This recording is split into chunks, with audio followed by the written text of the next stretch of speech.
I used to think that if I just kept showing up, they'd eventually notice. I stayed. The photo appeared without warning. Lauren had posted it sometime after sunset, I think. A table stretched long across the patio, draped in that same checkered cloth they bring out every summer. Burgers, red cups, lawn chairs with throw blankets. Familiar faces, all of them. Uncle Dale, Aunt Marilyn, even the neighbors from 2 houses down. But not Eli, not me. I tapped the screen until it dimmed, then set the phone face down. It wasn't the omission that stunned me. It was the ease of it. I dialed. 3 rings, maybe 4, before the voice I knew too well filled the silence. "We just thought," she said, pausing like she needed my permission to finish. "It might be better if you didn't come this year. Things are already complicated." I looked at the edge of the counter where Eli had left a plastic dinosaur earlier that morning. Its tail had broken off. He said he didn't mind. What about his birthday card? My voice barely carried. "Oh, that. Gerald gave it to Lauren's boy. Seemed more his taste, superheroes and all that." There was no follow-up, no return question, no pause for breath. I didn't hang up right away. I let the air between us stretch until it went flat. Then the silence did what it always does with her. It ended everything before I could. She once told me at a Thanksgiving table, "You always take things so personally, Rachel. It's exhausting." I remember the clink of her fork against the china more vividly than her voice. I sat with that memory longer than I should have. Later that night, I poured a glass of water and set it down beside my son's bed, just in case. He didn't know about the barbecue. I didn't tell him. He still asks to FaceTime them sometimes. I tell him Grandma and Grandpa are busy. I haven't corrected that. I took his drawing off the fridge, the one with all of us standing under a tree, arms linked like paper dolls, and slid it into the drawer beneath the old receipts. Maybe some families grow roots. Maybe some just grow patterns. I didn't cry. I folded the silence in half and tucked it where the noise used to be. I used to think quietness could earn me a seat at the table. When Lauren moved back in after her divorce, I drove over every Saturday. I brought soup-folded laundry, read bedtime stories when her kids were too wired to sleep. I had strep throat once I wore a mask, and kept to the far end of the kitchen, stirring chicken broth, while my mother rearranged place settings like the house was being judged. "You always overdo it, Rachel. It's not that hard to just be normal." I nodded, then wiped my nose when she turned away. One night, Eli had asked why we were sleeping on the pull-out sofa instead of the guest room. I told him it was cozier. He believed me. When Eli was 3, he used to sing full verses of songs from preschool in the car at the table in the grocery store. I thought it was endearing. "He talks too much," my mother said one Thanksgiving. "Children should learn when to be quiet." I picked up his spoon and gently rotated it like that mattered. She didn't say more. She didn't need to. Every Christmas, I bought gifts for Lauren's kids' puzzle sets, matching pajamas. I mailed birthday cards with stickers and glitter tape. No one ever said thank you. I still wrote the cards. I once brought a newspaper clipping, a local piece about the community center where I volunteer. My name was printed near the top. I handed it to her while she folded napkins. She skimmed it. Lauren was interviewed on Channel 7 once. That was live. She left the article on the counter under a stack of coupons. There was always that quiet hope that if I kept giving, I'd be recognized as part of the whole. Not praised, just included. I never asked for applause. One winter, I offered to help fix the garage light. My father looked at me like I was a stain on the floor. "That's not your lane." So I bought the bulb myself, left it on the shelf untouched. People used to tell me I was resilient. I think they meant I didn't fight back loud enough to make them uncomfortable. Maybe I thought tolerance would be mistaken for love if I just held still long enough. But stillness is only noble when someone's watching. When no one is, it just starts to rot. Some absences don't shout. They just sit there like dust in corners no one cleans. The Christmas card came in a red envelope with gold trim. Lauren's name was scripted in cursive, followed by Daniel's, then the kids, each with their own glittered sticker. There was a printed photo on glossy paper, all of them in matching flannel. My name wasn't on the envelope. Eli's wasn't either. Inside, Judith had written, "So grateful for our beautiful family." I left it propped on the mantel that year anyway. Eli liked the snowman stamp. When I finished my master's degree, I bought a navy dress from a clearance rack. It was too formal, but I wanted to look finished. The ceremony wasn't long. I walked across the stage, held the rolled scroll like it meant something permanent. Judith didn't come. Neither did Gerald. There's a charity brunch that morning. I've already committed, she'd told me on a call like it was an appointment with someone more deserving. The diploma is still in its cardboard folder. I never bought a frame. Eli once drew a picture of my parents, him in the middle, with their arms stretched around him like bridges. He used markers that bled through the paper. He handed it to Gerald at dinner. "An artist," Gerald muttered. "Well, it's colourful." He placed it under a pile of mail and never picked it up again. I watched Eli stare at the blank space on the fridge for a week before pinning up a drawing of a cat instead. We've never had a cat. There's a chipped mug in my cabinet that reads "World's Best Daughter." I bought it for myself once as a joke. No one laughed. Lauren once said during a backyard lunch, "You always seem like you're waiting for something. Just do your own thing already." She had sunglasses on. I remember the reflection of the lemon pie in the lens more than her tone. Maybe I did wait too long for them to change to look again and see something they missed the first time. But I think what hurt wasn't that they forgot me. It's that they never had to remember. I used to think being tolerated was close enough to being accepted. I don't think that anymore. After the fire, the kitchen smelled like wires and wet ash. The ceilings peeled in sheets. I didn't have many choices. Judith called before I could ask. "You can bring him here. We still have space." I packed Eli's food myself, labeled everything, wrote his allergy list in capital letters, underlined the peanut warning twice, folded his clothes with the rabbit print shirt on top, the one he wore on long car rides. I kissed his hair before leaving. That night, I didn't sleep, not because I feared something dramatic, but because something quiet felt wrong. When he picked up the phone the next day, his voice barely reached the speaker. I ate crackers. I waited. Nothing followed, just silence that made the kitchen clock tick louder. The next morning, I called again. "Did you eat today?" "Papa said breakfast is for family, and I'm just a visitor." I drove without turning on the radio. The sky outside the windshield looked colourless, like the air didn't want to say anything either. Their house smelled like sausage. Pancakes, too. Judith sat at the table, flipping through a lifestyle magazine, glasses halfway down her nose. Gerald was halfway through his second plate. Eli sat alone at the far end. No fork, no plate, just a paper napkin folded in half like it had tried to be useful and failed. What did he eat? Judith didn't blink. He had crackers yesterday. He's not starving.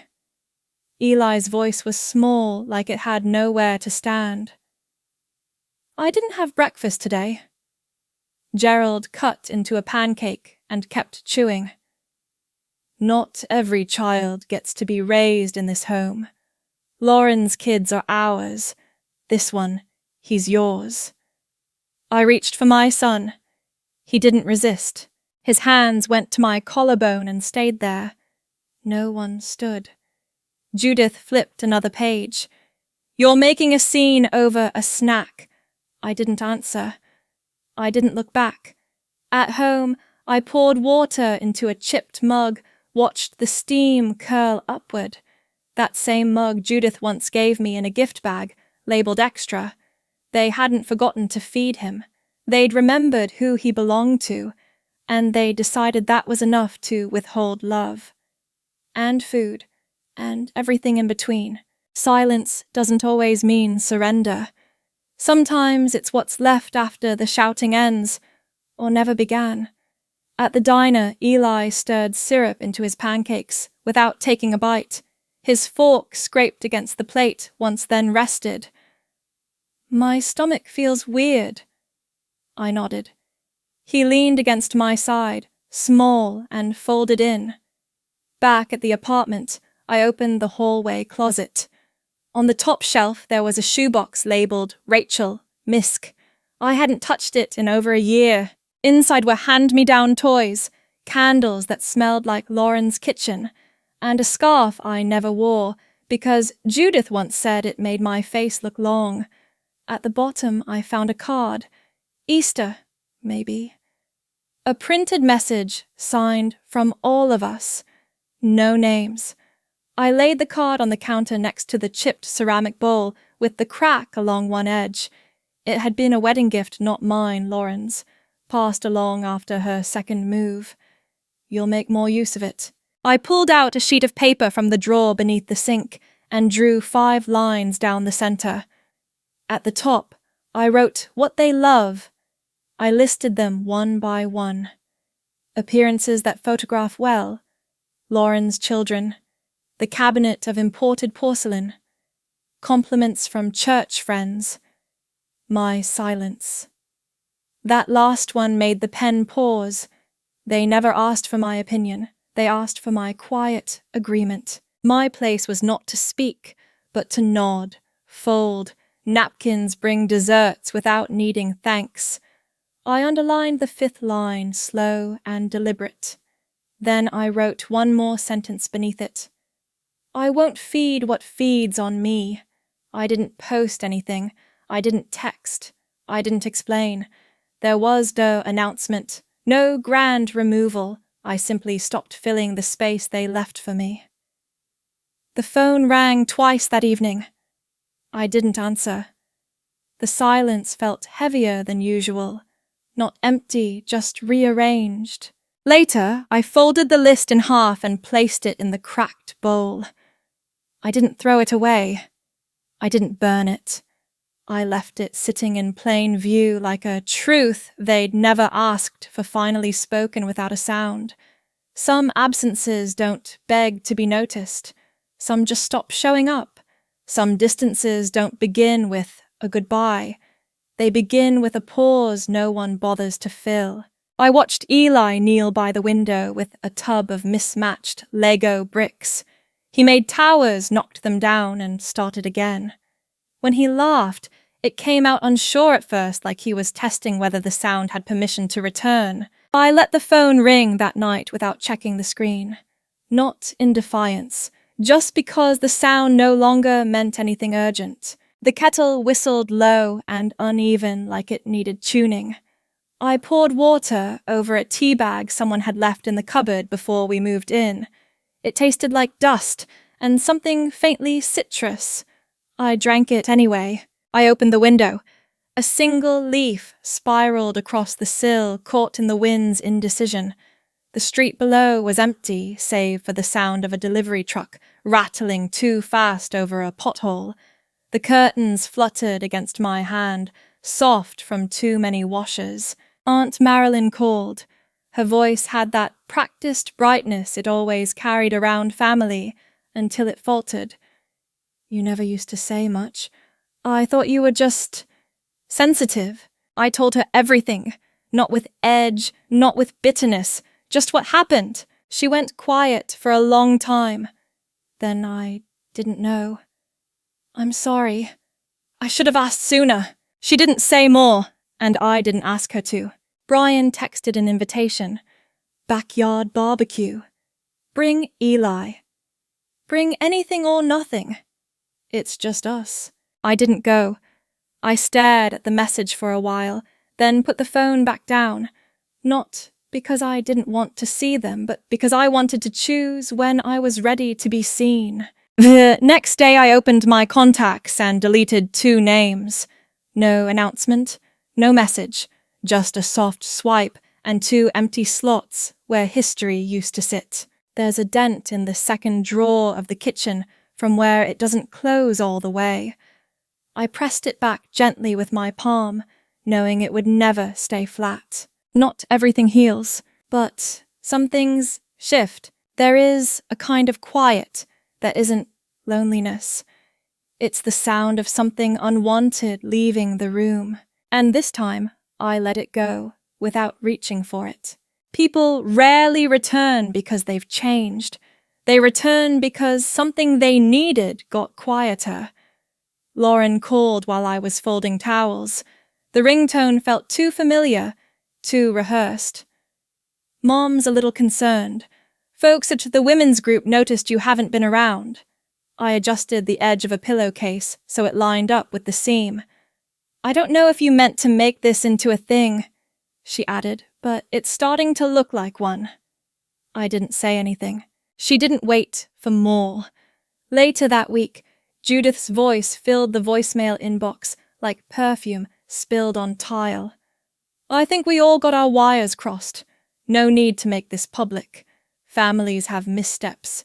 People don't need to see everything. The phrasing stuck. Not, we hurt him, just we were seen. Gerald left a message the next morning. His tone was sharper, wrapped in forced calm. You're doing real damage here. All over, what, a handful of crackers. That's not how you treat people who built your life. I stared at the tea stain on the counter while he spoke. It looked like a fingerprint now. I didn't answer.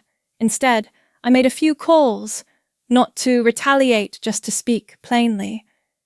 Mrs. Carpenter listened quietly. She'd once said, "You always had a stillness that made people uncomfortable." Aunt Marilyn didn't interrupt. Her voice softened at the end I never knew. "I thought you were just distant." Pastor Monroe didn't respond with scripture, just silence then. That's not what family means. None of them needed convincing. The facts did enough. By the following Sunday, Judith called again. This time her voice was thinner, laced with something unfamiliar. I wasn't invited to Cheryl's dinner. She said they needed to keep things light. Even Donna hasn't texted back. She paused, then added, "Why would you do this to your own mother?" Not once did she mention Eli. No one asked if he was eating better, or if he still held his fork like a crayon when he was nervous, or if he looked for their faces in the crowd at school pickup. Lauren sent a text the next day. They're devastated. You know how they are. Maybe just clear the air. I placed the phone face down beside a bowl of oranges I hadn't touched in a week. What they mourned wasn't the loss of me. It was the loss of control over how they appeared to everyone else. Some changes don't make a sound when they arrive. They just start fitting.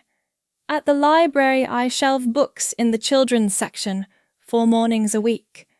The hours are short, the pay quiet, and the keys jingle like I belong to something again.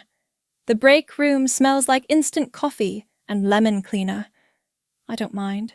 There's a table by the window where Eli reads after school. Sometimes he waves through the glass before walking in. Sometimes he just sits, legs swinging, pages turning slowly. That's enough. I signed up for an online course in child psychology. The class is self-paced. I highlight everything, even the obvious parts. Not to earn anything, just to understand him better. He deserves a parent who studies the language he speaks in feelings. Mrs. Fields pulled me aside last Friday. He volunteered to speak during circle time, told a joke. Everyone laughed. She smiled like it was a headline. For me, it was. That night, I sat at the kitchen table and wrote a letter I never intended to send. I wrote it to Eli. I didn't use formal sentences. I didn't start with "Dear." I just began. You don't need to be loved by them to exist. You need to be seen. You need to be believed. You need to be safe.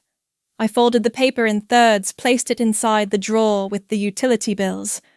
I didn't need to read it out loud. The words were already working. In the same drawer, tucked beneath a worn-out grocery list, I found the sheet I had once titled "What They Love." I looked at the fifth item, my silence. The ink had faded slightly. I crossed it out. Underneath I wrote, "I live by my voice now," and his peace. No one clapped. No curtain dropped. Eli asked me if birds ever get tired of flying. I told him probably, but they rest on wires and roofs when no one's watching. He nodded like that made sense. There's a photo on the fridge now. Eli and I at the park, both of us mid-blink. I kept it anyway. It's not perfect, but it's real. And real doesn't require approval. I didn't win anything.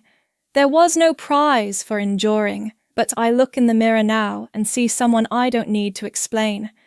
And that's enough for me to stay. Some endings don't slam shut. They close like a book no one's finishing. I stood in line at the post office, holding a small brown box, edges taped neatly, return address blank. The package weighed almost nothing. Inside were photographs, some faded, some recent, all trimmed with clean, patient hands. There was the birthday party at the zoo, just Eli and me beside a paper lion. The graduation photo where I'd stood alone on the grass mortarboard, slightly crooked. A Christmas morning snapshot where only my knees and Eli's socks remained in frame. Their faces were gone. Not torn, just gone. Removed like dust wiped from glass. Not to erase, but to breathe better. I included a letter. Handwritten. No greeting. No signature. Just the facts. This is the family that remains. You'll see it now only through photos. You won't hold it again. You raised your name like a trophy, but let a child go hungry beneath it. Eli is no longer your guest, and you no longer our kin. I sealed the box and placed it on the counter. The clerk asked if I needed tracking. I shook my head. On the walk home, I passed the notary office and stepped inside.